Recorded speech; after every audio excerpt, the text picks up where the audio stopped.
Con 326 días de cierre de frontera, nuestro balance es muy positivo. Yo puedo evaluarlo en términos económicos. Y digo, económicamente me ahorré tanta gasolina que puedo suministrarle durante un año gasolina gratuita a Colombia al parque automotor público. Le puedo suministrar por 3 años a todo el parque automotor panameño con la gasolina que me ahorré.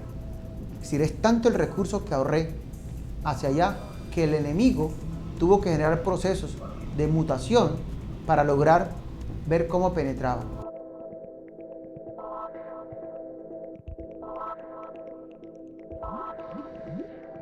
He decidido prolongar más allá de 72 horas el cierre de esta frontera. Más allá. Mucho más allá. Después anunciaremos el alcance de este plan. Pero esa frontera queda cerrada, pues, hasta nuevo aviso. El cierre de la frontera le produjo a Colombia, obligó al gobierno a repensar el componente económico. El que el doctor Jaramillo, presidente de Ecopetrol, la empresa colombiana de petróleo, haya esgrimido que la situación de 3.9 billones de pesos de pérdida de Ecopetrol en el año 2015 obedeciera a 3 elementos clave: caída del precio del crudo, aumento del dólar a un techo de 3.400 y el cierre de frontera entre Colombia y Venezuela no tendría por qué impactar a Ecopetrol. Por el contrario, debería darle mejores argumentos porque habían destinado un porcentaje a cubrir el gasto del combustible en la frontera. Como se cierra la frontera, Ecopetrol, que era la empresa que finalmente legalizaba la gasolina venezolana que entraba de contrabando, la exportaba hacia Centroamérica, la exportaba con sus aliados. Tuvo que lógicamente tener niveles muy claros de descenso en su flujo de caja y llegar a este componente. Eso significa que fue muy positivo el cierre de la frontera para la economía, para el erario en Venezuela, muy positivo. Para la economía de Ecopetrol y la economía colombiana, muy negativo, ¿cierto? Entonces es un componente muy importante.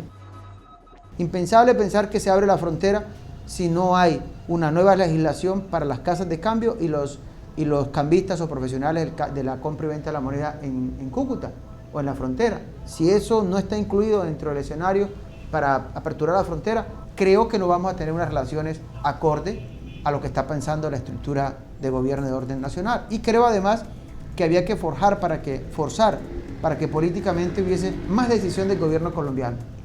Frente al tema de contrabando, todavía hay productos de origen venezolano en Colombia, todavía. Muchos productos de origen venezolano están allá. La autoridad, cuando los decomisa, ¿por qué no los retorna a Venezuela? Porque la justicia colombiana los necesita como elemento probatorio para la condena del contrabandista. Pero resulta que hemos revisado y quisiéramos preguntar a las autoridades colombianas ¿cuántas condenas por contrabando existen en los últimos 10 años? Es irrisorio, no existe. Porque muchas veces los productos ya se han descompuesto cuando se lleva a juicio y termina el contrabandista ganando el juicio y si es caso demandando al Estado colombiano. Entonces tiene que haber ahí un mecanismo que permita que se captura el contrabando y se devuelve de inmediato al país, se procesa con otros elementos probatorios que no sean justamente esos productos.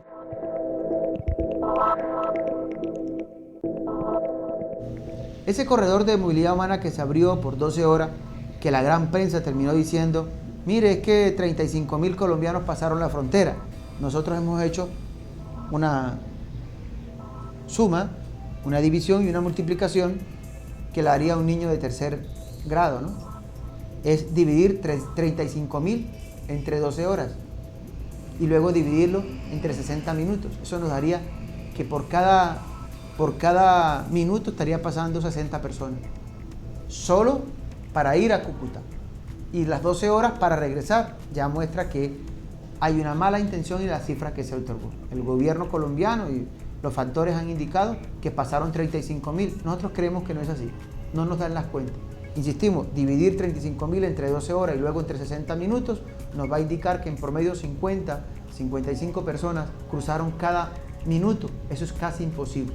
Y segundo, si se duraron 12 horas para entrar a 35.000, entonces las otras 12 horas para ingresar con carga cuánto tiempo se gastó. Ahí para que un poco vayamos mediáticamente golpeando de que el corredor humanitario, que no es ningún corredor humanitario, es un flujo de movilidad humana para que en la bidireccionalidad de una frontera se pueda establecer. Entonces, esa movilidad humana que se produjo no alcanzó esa cifra. Tuvo por lo menos que estar entre 10.000 y 11.000 personas. El hecho del cierre de la frontera con estos 326 días es positivo en términos de lo económico para ambos costados, ¿no? Pero además de eso es positivo en lo más importante, para lo cual el cierre de la frontera no tiene precio, es que cuando usted ve las cifras de reducción de homicidios en todos los 2.219 kilómetros de frontera, usted se alegra. Ahora, cuando usted revisa delitos como el hurto, el robo de vehículos, el secuestro expreso, paseo millonario, todos esos indicadores están hacia abajo. El primer trimestre excelente, el segundo trimestre excelente, el tercero lo hemos encontrado con un poquito de decadencia, no más. Ahora esperemos al cierre del primer año cómo estarían los indicadores, pero van a ser fabulosos, es decir, los delitos han disminuido, no han disminuido en su totalidad, pero esto es un indicador real, es decir, el cierre de la frontera produce un hecho muy positivo, aunque hoy los elementos subjetivos y objetivos que dieron origen a la decisión soberana de cerrar la frontera no hayan desaparecido, hay una utilidad en todos los campos para la geografía venezolana. Incluso nosotros que tenemos un tabulador general que se toma de algunas cifras que conseguimos en Venezuela y de las cifras que publican medios de comunicación de todas las tendencias, hemos encontrado que se ha reducido en un 83% la tasa de homicidios en el corredor fronterizo, 83% de homicidios menos con el cierre de la frontera. ¿Usted sabe lo que significa eso?